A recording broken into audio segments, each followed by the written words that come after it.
110 waiting room. Start zeroing. Is that working?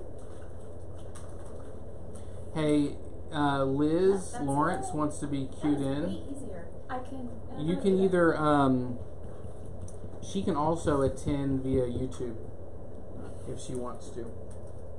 You are live on YouTube right now. Awesome. Which is so cool. My 11-year-old will be jealous. This over. That's not mine. Oh, whose is this? That's Josh's. Okay. Hey, Josh, do you want this back? So CEU stands for Yes. Education what? Continuing Education Unit. Unit? I think it's unit. Yes. Liz, can you hear me? Thank you. You can hear.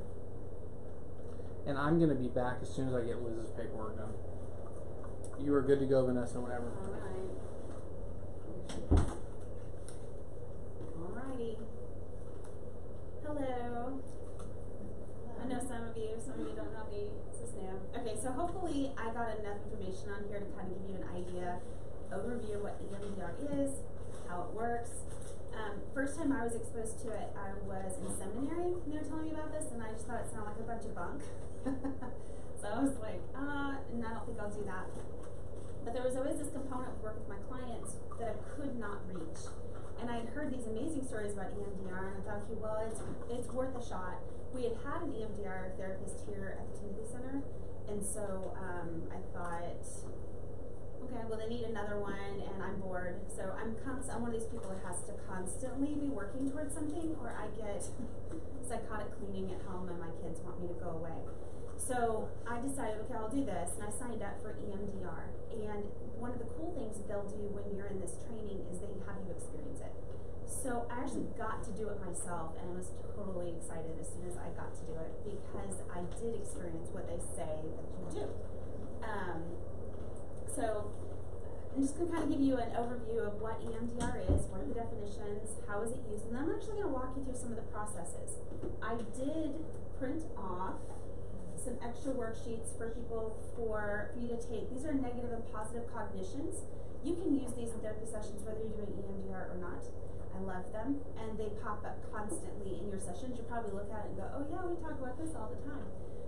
So I went ahead and brought some of that for you just in case. Everything I've listed on here, I can also give you a review. Hopefully the guys down there at the center who's doing the training doesn't get mad at me because I'm like giving away stuff that I paid for. So, but really good training. So I was asked earlier, what does the training entail? I had a lot of questions about that.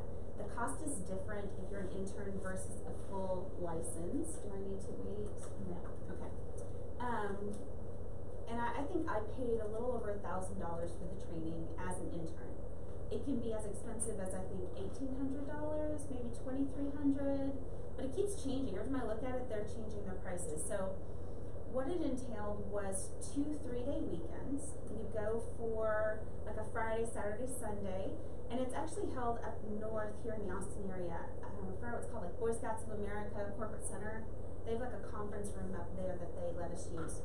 And so we would do the training, 3 days, and then you have supervision that you do with a supervisor between, I think it was 3 supervision sessions between that weekend and the next weekend.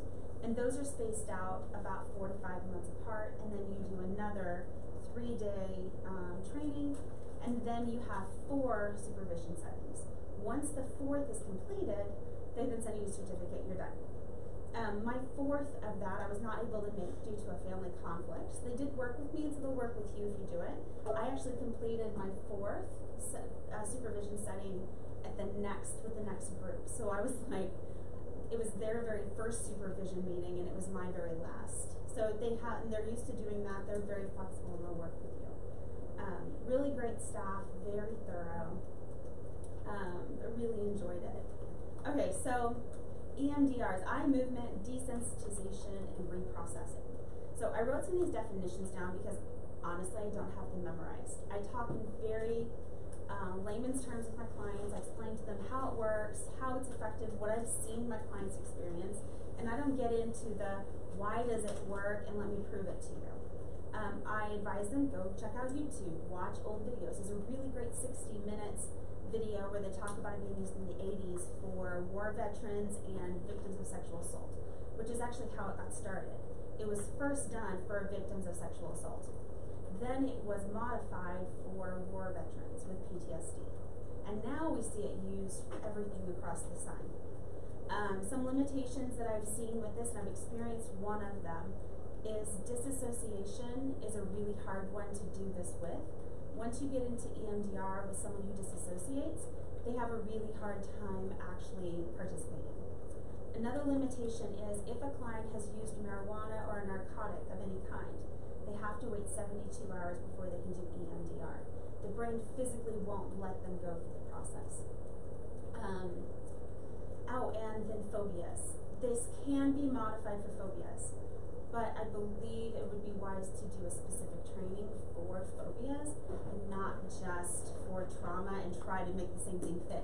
It doesn't quite work the same way because phobias don't require actual experiences of trauma in order to be afraid of it. It could be a dream, it could be some passing thoughts, and it's really hard to target the trauma in this for phobias. I had one client who came to me who disassociated in the session. That was very odd. I'd never experienced that, and it was triggered by EMDR. Mid session, she literally just changed her personality and became someone different, and it was just the oddest thing to watch. But it ended up being very therapeutic for her because we stopped our EMDR and I asked her questions. Okay, what did you just experience? Where did you go? What were you thinking? And we sort of worked through it, and she actually has a pattern of disassociating that we had not identified until that moment. So those are the caveats that I put in place on EMDR. I'm sorry, hold on one second. Go I'm for trying it. to get the video to share. I don't know why. Can you guys hear anything? You can hear me. Oh, they can't hear me. I don't know if we have a microphone or I don't know. They can view it live on YouTube, Josh said. I don't know. How do they access that? I have no idea. Here, try talking to me. Can you hear me? Yes. Ah, Alright, so maybe we'll turn this computer over and then Okay, I muted mine. okay, maybe that was helpful. Is everyone okay now? You can hear me?